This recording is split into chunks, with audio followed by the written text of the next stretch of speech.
कि दिल को पाक करना है तो क्या चीज चाहिए? कई इलाज है, उसमें सबसे पहला तो ब्रदरान मिल्लत इस्लामिया, अस्सलामु अलैकुम व रहमतुल्लाहि व बरकातुहू। अल्हम्दुलिल्लाहि व कफ़ा व सलामुन अला हबीबिहिल मुस्तफ़ा, अम्मा बअद। फ़अऊज़ु बिल्लाहि मिनश शैतानिर रजीम, बिस्मिल्लाहिर रहमानिर रहीम। अल्लज़ीना आमनू व तत्मइन्नु क़ुलूबुहुम बिज़िक्रिल्लाह, अला बिज़िक्रिल्लाहि तत्मइन्नुल क़ुलूब। सदक़ल्लाहु मौलानाल अज़ीम। बारगाह रिसालत मुआब सल्लल्लाहु तआला अलैहि वसल्लम में दुरूद पाक का हदिया पेश करें। अल्लाहुम्मा सल्लि अला सय्यिदिना मुहम्मदिन मअदनिल जूदि वल करम व आलिहि व अस्हाबिहिल किराम व इब्निहिल करीम व बारिक व सल्लिम सलातन दाइमतन सरमदन अबदा। अज़ीज़ान गिरामी वक़ार, अल्लाह के रसूल सल्लल्लाहु तआला अलैहि वसल्लम इरशाद फरमाते हैं, अला व इन्न फिल जसदि मुदग़तुन इज़ा सलुहत सलुहल जसदु कुल्लुहु व इज़ा फसदत फसदल जसदु कुल्लुहु, अला वहियल क़ल्ब। हुज़ूर पाक सल्लल्लाहु तआला अलैहि वसल्लम का फरमान आलीशान है कि आगाह हो जाओ, जिस्म के अंदर गोश्त का एक ऐसा टुकड़ा है, सबके जिस्म के अंदर गोश्त का एक ऐसा टुकड़ा है कि अगर वो सही हो गया तो पूरा जिस्म सही है, और अगर वो बिगड़ गया तो पूरा जिस्म बिगड़ जाएगा। वो क्या है? अला वहियल क़ल्ब। मेरे आका फरमाते हैं, आगाह हो जाओ, वो दिल है, वो दिल है। दिल अगर सही रहा तो पूरा जिस्म सही रहेगा। साइंटिफिक तरीके से भी देखा जाए, जिस्मानी या हयातियात बायोलॉजी के एतबार से देखा जाए तो भी जिस्म के अंदर दिल का बड़ा मकाम है। रूहानी एतबार से भी, इस्लामी नज़रिए के एतबार से भी दिल का बड़ा मकाम है। उसको रईसुल आज़ा कहा गया है, सारे आज़ा का, हमारे सारे बॉडी के पार्ट्स का बादशाह है। उसके सही होने को मेरे आका सल्लल्लाहु तआला अलैहि वसल्लम ने इसीलिए फरमाया कि अगर वो सही हो गया तो पूरा जिस्म सही है। तुम्हारी आंखें सही काम कर रही होंगी, तुम्हारे हाथ और पैर सही काम कर रहे होंगे, तुम्हारी ज़ुबान सही बोल रही होगी, ज़हन और दिमाग सही काम कर रहा होगा। लेकिन दिल अगर बिगड़ गया है, इसके अंदर दूसरी चीज़ें भर गई हैं, तो फिर हर चीज़ फसादी हो जाएगी। उसकी आँखों से भी, उसके हाथों पैरों से भी, उसकी ज़ुबान से भी बुराइयां ही सादिर होने लग जाएंगी। तो इसीलिए औलिया इकराम के मदरसे में ख़ास तौर पर दिल की सफाई पर तवज्जो दी जाती थी, जिसको तज़किये क़ल्ब कहा जाता है, तस्फ़िये क़ल्ब कहा जाता है। सफाई, दिल की सफाई और दिल की पाकीज़गी, ये बहुत ज़रूरी चीज़ है। इसके बग़ैर आदमी के अंदर कोई चीज़ ठहरती नहीं। और दिल का मामला ऐसा है कि पल में तोला पल में माशा, कभी इधर का होता है कभी उधर का होता है। अभी कुछ और सोच रहा है, थोड़ी देर के बाद कुछ और दिल में आ रहा होता है। क़ल्ब कहते हैं पलटने की चीज़ को। अरबी में जो पत्ता हवा में गिरा हुआ होता है, सूखा पत्ता, और देखिए हवा में वो कितने बार इधर से उधर होता रहता है, तो इसी तरह से दिल को भी कहा गया है कि ये हवाओं की तरह, पत्ता जिस तरह से उलट पलट होता रहता है, दिल का भी मामला वही है। और दूसरी एक हदीस है, अल्लाह के रसूल सल्लल्लाहु अलैहि वसल्लम इरशाद फरमाते हैं, तुम क्या समझते हो कि दिल तुम्हारे कंट्रोल में, तुम्हारे काबू में? इन्नल क़ल्ब बैन इस्बअइर रहमान, बेशक दिल अल्लाह की दो उंगुश्ते कुदरत के बीच में है, जिस तरफ चाहे रब ताला उसे घुमा दे। इसीलिए रसूल करीम सल्लल्लाहु तआला अलैहि वसल्लम जब नमाजों में दुआ करते थे तो एक दुआ हुजूर से ये भी साबित है, हमेशा मेरे आका ये दुआ करते थे, या मुक़ल्लिबल क़ुलूबि सब्बित क़ल्बी अला दीनिक, ऐ दिलों को फेरने वाले खुदा, मेरे दिल को अपने दीन पर कायम रख। ये दुआ आप भी किया करें कि रसूल करीम सल्लल्लाहु तआला अलैहि वसल्लम ने हमें तालीम दी है इस चीज़ की कि दिलों को फेरने वाले खुदा, आज तो दिल तेरा, आज तेरी तरफ से दिया हुआ ये दिल इस्लाम पर है, ईमान पर है, क्या पता कल का आने वाला दिन इस दिल को किस तरफ फेर दे। आने वाले हादसात दिल के अंदर क्या चीज़ें फैला दें, क्या चीज़ें डाल दें। अच्छे अच्छे लोगों को बिगड़ते हुए देखा है। इसीलिए हमेशा इस बात की तरफ रहें कि अल्लाह तबारक व तआला हमारे दिल को अपनी दीन पर और अपनी इबादत पर कायम रखे। दूसरी चीज़, ये कल्ब के मुतालिक कुरान ने क्या कहा, अल्लज़ीना आमनू व तत्मइन्नु क़ुलूबुहुम बिज़िक्रिल्लाह। हाँ, ये दिल का इत्मीनान कहाँ से है? आज पता है आपको, पूरे वर्ल्ड में, दुनिया में सबसे ज़्यादा कॉमन चीज़ जो बीमारी है लोगों को, वो दिल की बेचैनी, दिल की घबराहट। अब उसको बायोलॉजी के एतबार से ब्लड प्रेशर कहा जाए, बीपी कहा जाए कि खून का दौरान इसमें प्रेशर ज़्यादा हो जाता है। ये सारा का सारा मामला दिल से ही तो है।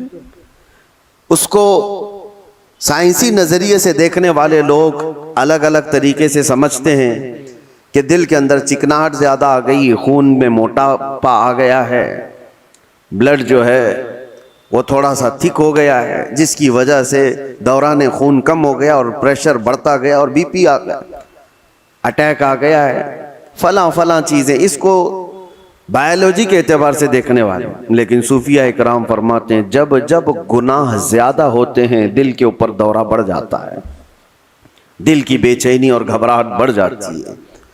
जब कभी दिल के अंदर बेचैनी और घबराहट हो तो सूफिया इकराम फरमाते हैं सबसे पहले तौबा करो, तौबा करो, अल्लाह करीम की बारगाह में अपने आंसू बहाओ, देखना दिल तुम्हारा हल्का हो जाएगा।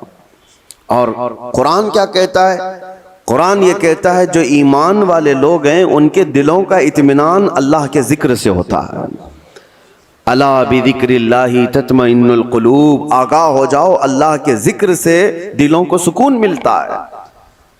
और यहाँ हाल ये है कि जो ईमान वाले हैं वो महीनों हो जाता है अल्लाह का जिक्र नहीं करते, तो फिर दिल को उन्होंने बेचैन ही तो रखा है, दिल को ग़िज़ा नहीं दी है, दिल को ऐसी आवारा छोड़ रखा है। अरे मियाँ, जिस्म को सुबह से लेकर रात तक खाना न दो तो ये निढाल हो जाता है, चक्कर आने लग जाते हैं। अगर 2-3 दिन खाना ना दिया जाए तो जिस्म तो खत्म ही हो जाता है। तो जब जिस्म कमजोर होता है बगैर ग़िज़ा के, तो दिल भी कमजोर होता है बगैर ग़िज़ा के। और दिल की ग़िज़ा है अल्लाह का जिक्र। अल्लाह का जिक्र जब जब हो तो ये दिल को पावरफुल बनाता है, दिल के अंदर मजबूती आती है। 2 चीज़ें खास कर लें अपनी ज़िंदगी में, एक इस्तिग़फ़ार कसरत से, अस्तग़फ़िरुल्लाह रब्बी मिन कुल्लि ज़ंबि व अतूबु इलैह, बैठते उठते जिस वक्त भी हो इस्तिग़फ़ार कसरत से करो कि तौबा करना है। न जाने हमारी आंखें अभी क्या करके आई हैं, पता नहीं हमारे हाथों ने क्या कर दिया, हमारी ज़ुबान ने क्या किया, दिन भर की ख़ताएं ये बढ़ती बढ़ती चली जाती हैं। और एक हदीस ये भी है कि जब इंसान पैदा होता है ना तो उसका दिल बिल्कुल साफ शफाफ आईने की तरह होता है, साफ शफाफ होता है आईने की तरह। जब वो गुनाह करता है तो एक काला धब्बा उसके दिल पर लगा दिया जाता है, एक धब्बा, फिर दूसरा गुनाह करता है दूसरा धब्बा, तीसरा गुनाह करता है तीसरा धब्बा। तो ये धब्बे, ये दाग बढ़ते बढ़ते बढ़ते फिर पूरे दिल को काला कर देते हैं, पूरा दिल सियाह हो जाता है। और जब दिल काला हो जाए तो उसकी अलामतें ये बताई गई हैं कि मस्जिद में ज़्यादा देर बैठने का मन नहीं करता, कुरान ज़्यादा देर पढ़ने की तबीयत नहीं चाहती, जल्दी से कुरान बंद कर दो, जल्दी से मस्जिद से निकल कर भाग जाओ, नेकियों की तरफ उसकी रग़बत नहीं होती, जेब में पैसे होंगे लेकिन किसी को खैरात करने का दिल नहीं करता। तो ये दिल के काले होने की अलामात हैं, सियाह होने की अलामात हैं। ये एक्सरा मशीन से और सोनोग्राफी से मालूम होने वाली चीज़ें नहीं हैं। ये अल्लाह के नबी सल्लल्लाहु तआला अलैहि वसल्लम ने बयान फरमाया।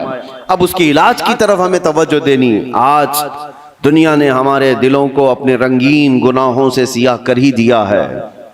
देखें, हम सुबह से शाम तक जिन कामों में मसरूफ़ हैं, अब आज सबसे ज़्यादा हमारे पास कोई चीज़ मशगूल है तो वो हमारा टीवी स्क्रीन, मोबाइल स्क्रीन, न जाने वो किन किन चीज़ों को दिखाते हुए हमारी आंखों को खरीद जाते हैं, कंट्रोल भी नहीं रह पाता। इसीलिए दिल पर बोझ बढ़ता जा रहा है।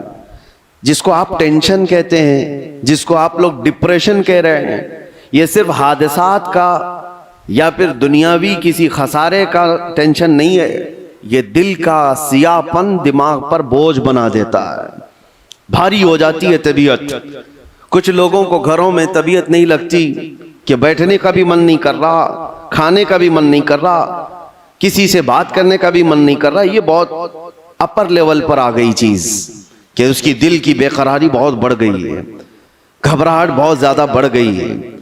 इसीलिए हम सूफिया इकराम को देखते हैं, जब जब कभी किसी के दिल की बेचैनी बढ़ जाती, घबराहट बढ़ जाती, तो वो किसी अल्लाह वाले की बारगाह में चले जाते थे, सूफिया इकराम की बारगाह में चले जाते, आस्थानों पर चले जाते, अल्लाह का जिक्र करते, फिर वो अपने दिल की पाकीज़गी लेकर के वापस लौटते हैं।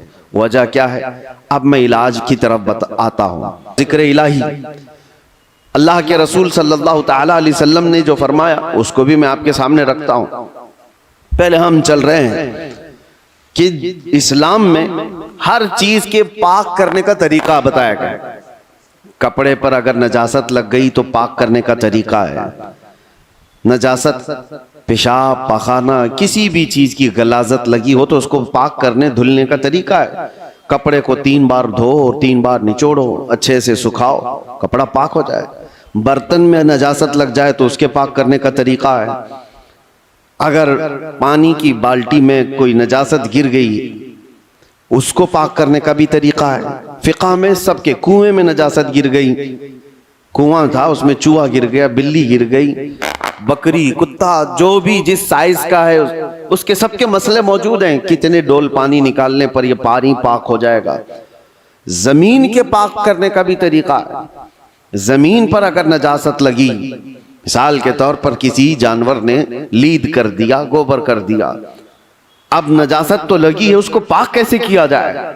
तो फिक़ह का कानून है कि जोर बारिश हो जाए या आप तेजी से उस पर पानी बहाओ और फिर तेज धूप पड़ जाए, जमीन सूख गई तो वो जमीन पाक हो गई, क्योंकि अब उसको निचोड़ा नहीं जा सकता। जमीन तो जहां है वही। तो उसका कानून ये है कि तेज बारिश हो गई और तेज धूप पड़ गई, सूख गई जमीन, तो पाक हो गई। बारिश नहीं है तो तेज पानी मार दिया और उसके बाद धूप लगना जरूरी है, तेज धूप उसको लगी हो तो जमीन पाक हो गई। तो ये नजासतों से पाक करने के तरीके। अब आइए मैं आपको बताता हूं, दिल पर नजासत लगी हो, ये कैसे पाक किया जाए?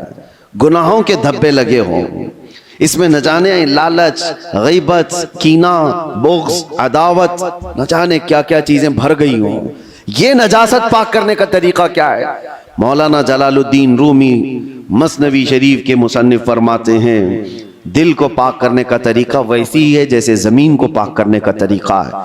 जमीन को पाक करने के लिए तेज बारिश का हो जाना और तेज धूप का पड़ जाना काफी होता है कि जमीन पाक हो जाती है। दिल को पाक करने के लिए जिक्र इलाही की बारिश होना चाहिए और किसी शेख कामिल की तेज निगाह पड़नी चाहिए, दिल पाक हो जाता है। जिक्र इलाही की बारिश हो तो पानी की तरह इसको धुल देता है और उसके बाद किसी शेख कामिल अल्लाह वाले की नजर उस पर पड़े तो फिर उसका दिल इसी तरह से सूख करके पाक हो जाता है जैसे जमीन पाक हो गई। आज हमारे लिए यही तो मसला है कि हम अपना वक्त अपने दिल की पाकीज़गी के लिए नहीं निकाल पाते, हमारे पास ये वक्त ही नहीं रह गया। हाँ, अगर जिस्म के अंदर कोई बीमारी आ गई तो फिर भागेंगे, दौड़ेंगे, डॉक्टर्स के पास इलाज कराएंगे। मेरे अजीजों, ये बेचैनी और बेकरारी और घबराहट का इलाज उनके पास भी नहीं। वो डॉक्टर्स ज्यादा से ज्यादा आपको नींद की गोलियां दे सकते हैं डिप्रेशन कम करने के लिए, स्ट्रेस कम करने के लिए। आप अच्छे से सो, घंटों सोते रहो, किसी को सुला देना ये डिप्रेशन का इलाज नहीं है। और कुछ तो डॉक्टर्स के पास जाकर डिप्रेशन का इलाज गोलियों से लेकर के आ गए और कुछ अपने हाथों इलाज करने के लिए सिगरेट पीने लग गए, अपने हाथों इलाज करने के लिए वो बीड़ी गुटखा खाने लग गए। उनको ये लगता है कि जैसे ही डिप्रेशन होगा, टेंशन होगा, सिगरेट फूंकूंगा तो टेंशन फ्री। उससे 2 कदम आगे बढ़कर कुछ लोग शराब की तरफ चले गए, उससे आगे कदम बढ़कर के चरस, अफयून, गांजा, इस पर चले गए। इन सब से पूछो तो एक ही जवाब देते हैं, टेंशन फ्री हो जाते हैं ये लेकर के। सिगरेट वाला भी, शराब वाला भी, चरस गांजे वाला भी, उसको ये लगता है कि ये लेने के बाद ऐसा लगता है मैं हवाओं में उड़ रहा हूं, उसके बाद नशा उतरने के बाद फिर क्या होता है। ये तो उस तरह से है खुजली की बीमारी, जब तक खुजाते रहो अच्छा लगे, हाथ छोड़ दो तो फिर जलन शुरू हो जाए, चमड़ी छिल जाए।